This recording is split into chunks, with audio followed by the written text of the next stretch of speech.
really get that. There was halftime entertainment.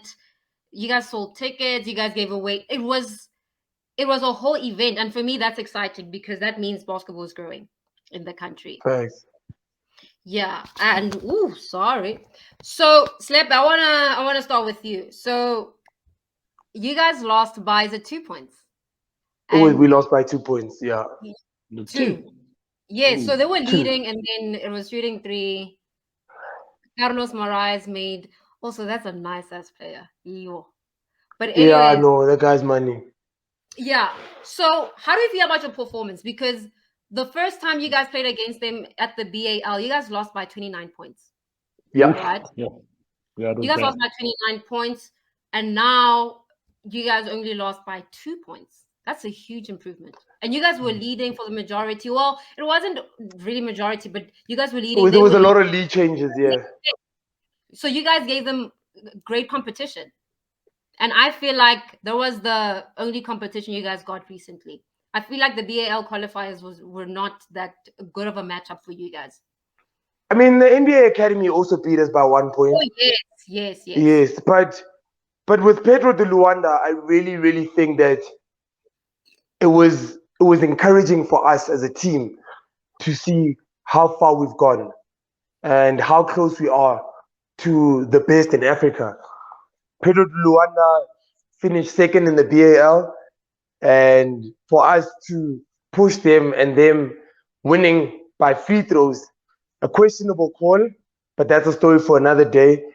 But for them to win by free throws at the end with nothing on the clock, it shows how close we were. And we played them yesterday as well. So we played them Sunday and Monday, and yesterday we won by 6 points. 2 very similar games, very close. We just had, I guess, the legs to establish some breathing room at the end of the game. So when they tried to get back into it, we were comfortably ahead. I think Cape Town Tigers, we have a good thing going. We're almost there. We've got Basketball Africa League qualifiers end of this month, Elite 16. We'll be hosting that. And I mean, there's nothing more encouraging than seeing yourself be so close, go toe to toe with giants on the continent.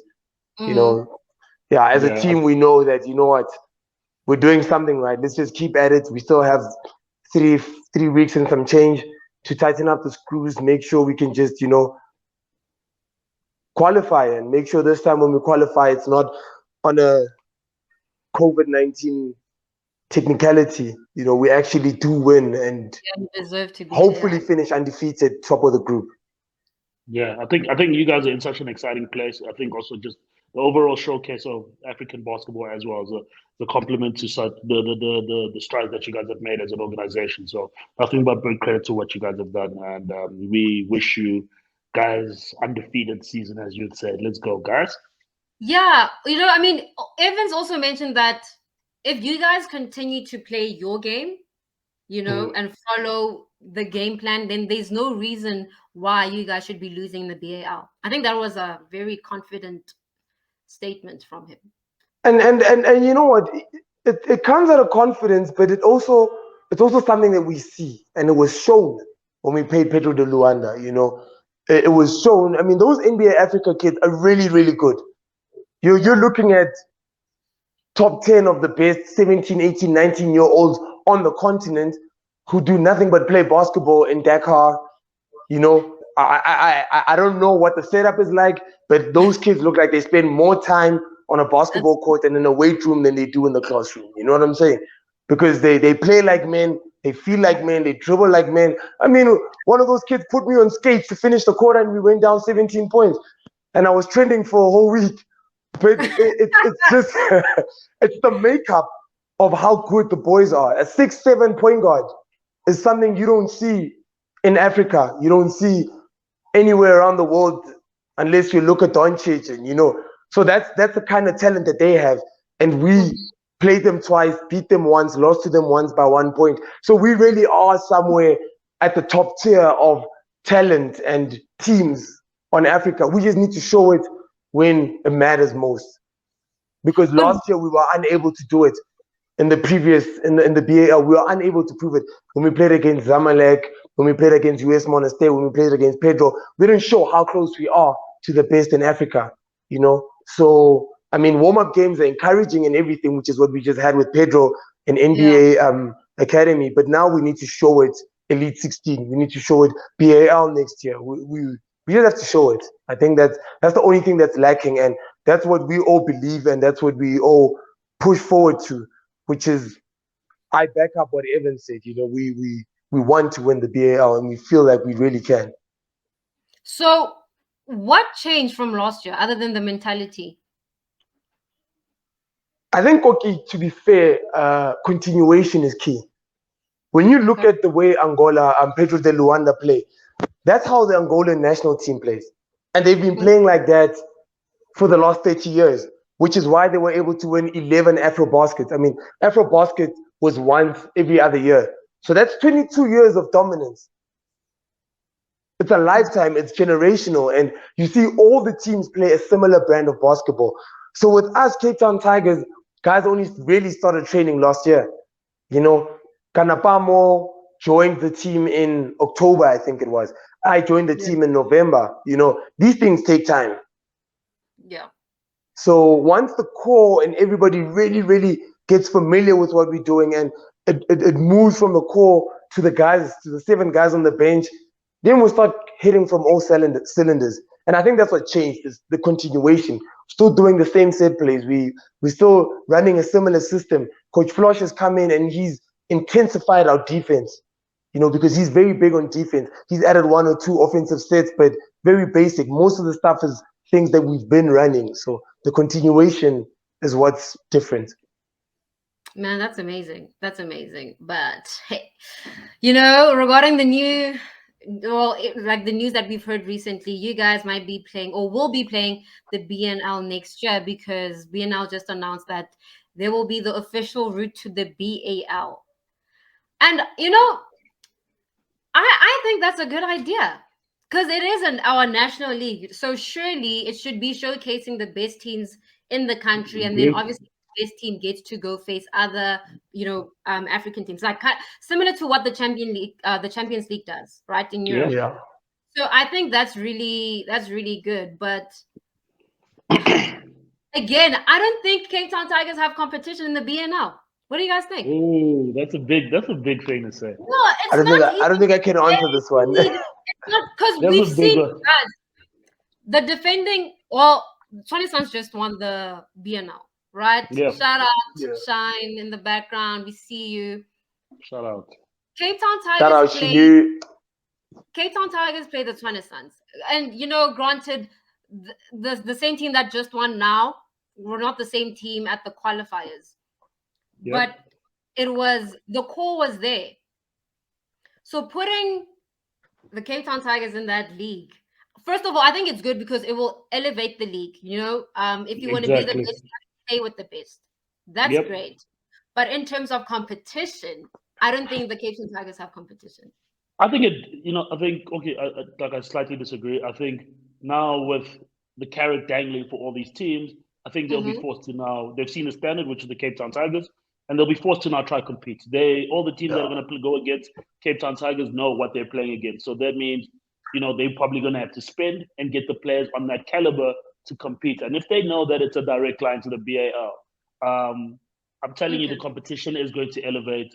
You know, it won't just be a walkover as everybody thinks it's going to be. I think it's going to be more competitive because now people have to really go and scout players and see how we're going to compete against the Cape Town Tigers. The Tigers have a target on their back, and they know it. And I don't think it's as easy because they still got to play. You know, I don't think they're going to walk over everyone. I think it's going to be a lot tougher. A lot of people really want to don't want to beat the Tigers. Whether they win the whole thing, they just want to say we beat these guys. So I think it's going to be super exciting. And man, this is also the growth plan of SA basketball and African basketball as we've been talking about. So I think holistically, it's super exciting for the future of African basketball. Yeah, I'm still digesting this one. Did you want to ask me a question? Yeah, I did. Shoot. No, I was going to ask you, like, you know, the recap of the BNL, like how was, because you were part of the commentating team. So how was that league? Like, what can you give us from that league? Obviously we know that Tshwane Suns won the men's division, women's division, Western Cape Mountaineers, but some context, background. So I think this year's a basketball national league tournament. I put in the word tournament because it happened over 9 days. I think it was a test of preparation, a test of fitness. I'm not surprised that the Western Cape Mountaineers women won that game, won the whole tournament, because they are easily the fittest team in the league, the youngest, one of the youngest, fittest teams, and also they just they just play well. They take a lot of shots. They've got a run and gun. If you're a basketball purist and you study strategies, you'll see that run and gun is legitimately a strategy. Some people say it's backwards basketball, but that's how they play. I mean, they MVP, the who I think should have been MVP last year, Corinne Musi. I call her Dr. Yeah. Bucket. I mean, she averaged 21 points, 10 rebounds last year, and she didn't get league MVP. This year, she got her team over the line. She was averaging 17 points, 11 rebounds, and she doesn't really shoot the ball that well, to be honest. Her percentages are hovering around the 30-20 mark, but because they generate so many possessions, because they're getting steals, they're getting offensive rebounds, they put themselves in a place to succeed. So shout out to them. And it wasn't all Western Cape Mountaineers. There were some encouraging signs. Tshwane Suns put out a veteran ladies team that really played well. Pumla Satula, Mudiechi, Mokoka, Shamaina Moda got introduced. Natalie Pike Mabiza played really well. The Soweto Panthers played well. Ikoli Magic, they had women bossing the rebounds. Nyalungu, Kaula, Mayokort, Nkosi, who was also an all-star, Pindile Nkosi. They just played well, and it was so encouraging to see women's basketball so competitive. There isn't a team, because what happened is we were selecting all-stars, and there wasn't a team where we couldn't name at least one player. I mean, Northern Cape Zebras had Mamotwari Mufokeng, who was literally in the running for all-star position, and her not making the all-star list boiled down to the fact that there was another guard on Western Cape Mountaineers that took her team to the finals. That's how close it was. And this is a Zebras team that struggled. And you see that mirrored in the men's division, And I also want to start with the MVP, Spumle Kanya. He played amazing. I've never seen Simba play this well, ever. And I say this because I played him when he was at UCT. I got glimpses of him when he was at Boys High. I saw him when he came to Joburg. He plays. He's a good player, but he's known to be a defender. My boy was shooting the ball from outside at 57%. What we talking about? What we talking 50, about? that's almost 60%, bro. He just played out of his socks, and it was a no-brainer making him MVP of the league, because he really put himself in a position where I can almost say, I don't want to say this, but I can almost say he carried the hustle and the bulk of the load from a guard perspective for Tshwane Suns. And shout out to Emmanuel Shine, because my boy also averaged a double-double. So it just goes to show how dominant the Tshwane Suns were, where you have a center who's averaging a double-double, a power forward in Kagiso Nwechana who's almost averaging a double-double, and then you got league MVP who's shooting the ball at 57% from outside on made threes. It's not like he was taking one or two a game. No. He was making shots. He was taking shots and making them. So shout out to Tshwane Suns winning their fourth championship in the 10th season. I mean, they opened the decade for the Basketball National League, and they closed the decade for the Basketball National League. So shout out to that organization. Can I But ask a also question? yeah. What happened? The Magic seemed to have fallen. They fell off, and they were meant to be the defenders crown. What happened? Any wise words for my local team? I think was the goalie surprised. Magic. I think the goalie Magic lost a lot. Tony couldn't play. Nkosinathi Sibanyonyi is my teammate at Cape Town Tigers. This is two guys that really carried them last year. Nkosinathi Festile joined them from Tshwane Suns, and I mean, he's he's getting into the Ikoli Magic mix again. He's getting re-intertwined. They didn't really have legitimate big men. You know, to go from a season where you have Sibanyoni and Tony to a season where the only person manning the middle is Masonda, and Masonda used to play for Marlins. He came off the bench for Marlins. He really played well. Shout out to him. He had a good tournament, but he's never been that guy. He's not an Emmanuel Shine. He's not a Sibanyoni. He's not a Mwechana. So he's growing into this new role at Ikoli Magic, and it was tough for them. I mean, Dylan Lele, he really played well, but Dylan Lele was coming off the bench last year. Now he has to embrace a starting role. So it was just different, and they fell up short. They got stunned in the group phases. I don't think they even made the playoffs. So it was a tough one for Ikoli Magic. Not easy on the eye, but they're rebuilding, man. This thing happens all the time. Yeah. Yeah, this is sports. It happens all the time. You know, the Lakers are going through it. You know, let's move on. And they both purple and gold. I thought we moved on. Yeah. But guys, thanks for watching. That's been the show. BNL, Cape Town Tigers, NBA, the Lakers, and all the likes. If you want to keep up with us on socials, please follow us on Instagram at Fastbreak SA, Twitter at Fastbreak SA. We also have a YouTube channel where we have this show. Our YouTube subscription channel is free on YouTube.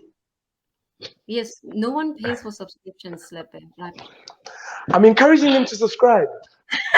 Okay, it's free. Also, following us is free, I guess. But anyways, thanks, guys. Please, if you like this episode, click that like button. If you have any questions,